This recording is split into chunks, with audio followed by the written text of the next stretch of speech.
Les vraies voix Sud Radio. Bonsoir Félix, et 3 mots dans l'actu qui sont menaces, cinéma et baignade. Vladimir Poutine parle d'une menace réelle de guerre nucléaire. Nous avons des armes capables d'atteindre les pays occidentaux, avertit le président russe dans son discours annuel à la nation. Judith Godrèche réclame au Sénat l'ouverture d'une commission d'enquête sur les violences sexuelles dans le cinéma. L'actrice dénonce la toute-puissance des abuseurs déguisés en réalisateurs.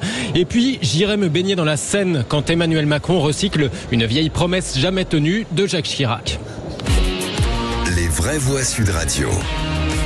Emmanuel Macron sur la défensive quelques jours après ses propos offensifs sur l'hypothèse d'un envoi futur de troupes en Ukraine. Un scénario rejeté par ses principaux alliés occidentaux et par les oppositions de tous bords en France.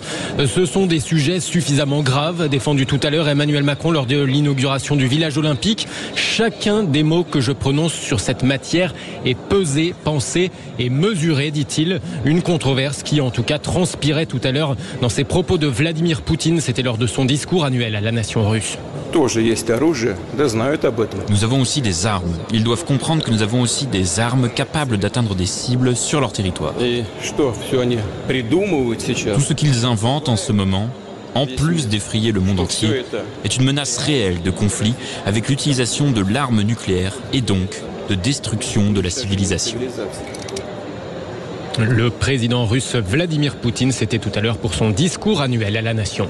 Est-ce que ça vous fait pas peur? On parle de guerre nucléaire comme on parlerait de guerre commerciale. Surtout, c'est pas complètement dingue. Ce qui me fait peur, c'est de voir à quel point l'histoire se répète. C'est-à-dire, c'est le mauvais qui prétend invoquer la morale et qui, d'une certaine manière, j'ai rarement eu aussi peur sur le plan international parce que nous avons affaire à un être d'une sorte très singulière, pour ne pas dire pire. Oui, on va pas faire l'axe du bien et du mal, on va pas recommencer le caractère binaire, mais il y a vraiment un méchant. Je sais pas si nous on est les gentils, mais il y a vraiment un méchant dont on sait maintenant, dont on pense qu'il n'est plus arrêtable. Il est même quasiment inarrêtable. Je suis d'accord avec Philippe, car je pense que nous rentrons dans des années difficiles, surtout si Donald Trump est réélu, surtout si Donald Trump met son projet à exécution, lâcher complètement les Européens face à Poutine. Je pense que cette année 2024 est une année qui annonce tous les dangers, à mon avis. Christophe Laforgue. Moi, ce que je trouve de très inquiétant aujourd'hui, c'est cette prise d'otage mondiale qui est propre à une seule personne. C'est-à-dire, on décide aujourd'hui en 2024 que quelqu'un peut mettre en danger le monde entier. On est 40 ans ou 50 ans après une seconde guerre mondiale et on en parle encore. C'est très très inquiétant pour le monde qu'une seule ou deux personnes puissent comme ça et continuer nous à discuter de ce sujet-là et que lui le dise officiellement haut et fort qu'il peut attaquer des millions et des millions de personnes. Je trouve ça quand même irréel.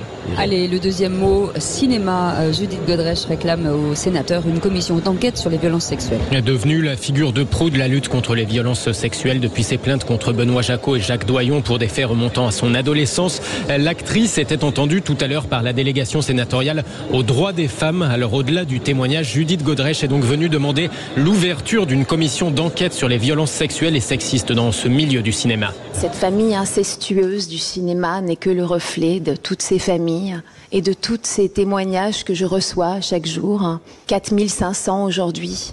Dans leur toute-puissance, celle que nous leur donnons, les abuseurs déguisés en réalisateurs décident du moment où ils voleront la virginité d'une petite fille venue auditionner pour un rôle.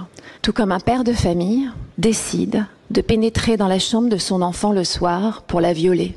Quoi qu'il arrive, il ne faut pas laisser ces réalisateurs avec des filles de 14 ans, des filles de 15 ans. Il ne faut pas, et plus jeunes évidemment. L'actrice Judith Godrèche, c'était tout à l'heure au Sénat devant la délégation aux droits des femmes.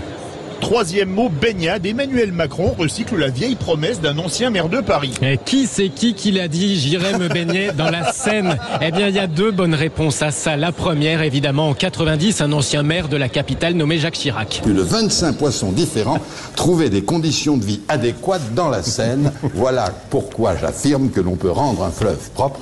Et j'ai d'ailleurs indiqué que dans 3 ans, j'irai me baigner dans la Seine, devant témoins, pour montrer que la Seine est devenue un fleuve propre. Jacques Chirac qui n'avait jamais, pour l'anecdote, tenu cette promesse, ou alors justement les témoins avaient loupé le rendez-vous. Mais cette histoire de la propreté de la Seine devient un vrai serpent de mer. D'ailleurs, il paraît qu'elle se jette dedans. Qui c'est qui l'a redit en 2024? Eh bien, le président Emmanuel Macron, c'était tout à l'heure à l'inauguration du village olympique. Pour la Seine, la Marne. Il y a eu un investissement extraordinaire qui a été fait par les communes, par l'État. La préfecture de région s'est beaucoup engagée sur ce sujet en coordonnant tous les acteurs, agences de l'eau ou autres. Mais pour les Franciliens, on aura Fleuve et Marne qui auront changé là aussi de visage et d'usage le jour d'après. Et ça, c'est formidable. Ah bah, et comment, ouais. C'est vrai. Il y a eu des engagements pris. Vous allez venir ? Mais moi, oui, j'irai. Quand ? Ah bah, je vais pas vous donner la date, vous risqueriez d'être là. Voilà, c'est les journalistes qui lui ont un peu fait dire, mais il l'a dit, Emmanuel Macron, plus prudent, cela dit, que Jacques Chirac, il le promet, mais sans nous dire quand. Merci. Il a un vaccin anti-rabique, anti-choléra, anti-tétanos, parce que bon courage les gars. Nous on a la solution, on les invite aux Franciens à se baigner dans les lacs des Pyrénées. Voilà, c'est ça. Là, on est Lac de God par exemple, là t'es sûr qu'il n'y a pas un virus, ça tient pas à 2000 mètres. Exactement.